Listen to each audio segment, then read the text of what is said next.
Hi అండి. ఇది నేను 10 రోజుల నుంచి దాచిపెట్టిన పెరుగు మీద మీగడనమాట. నేను ఈరోజు దీన్ని నెయ్యి చేద్దాం అనుకుంటున్నాను. దాన్ని ఫస్టు ఆ మీగడనంతా మిక్సీలో యేసుకొని ఒక 2, 3 మినిట్స్ బాగా మిక్సీ పట్టించి మధ్యలో కొంచెం వాటర్ పోసేసి ఒక 2, 3 మినిట్స్ బాగా మిక్సీ పట్టిచ్చేస్తే వెన్న అనేది వచ్చేస్తదండి చాలా ఈజీగా.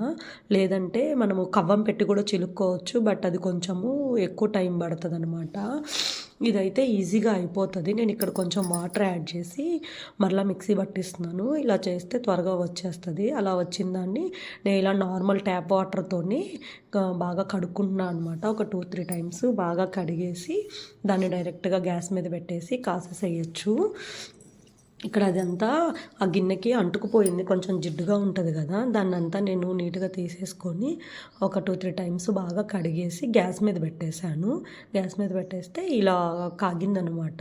ఇలా కాగిన దాన్ని కొంచెం ఎర్రగా వచ్చేంత వరకు ఉంచాలి సిమ్‌లో పెట్టేసుకొని. ఇక్కడ బాగా ఎర్రగా వచ్చింది. నేను దాంట్లో కొంచెం జీలకర్రని వేస్తున్నాననమాట మంచిగా వాసన వస్తదని. దాన్ని అలాగా స్ట్రైనర్ తోటి గిన్నెలోకి వడగట్టేసుకొని మూత పెట్టేసి కాలుతుంది కాబట్టి నేను కొంచెం మూత గ్యాప్ ఇచ్చేసి పెట్టానండి. తర్వాత గట్టిగా పెట్టేసుకున్నాను.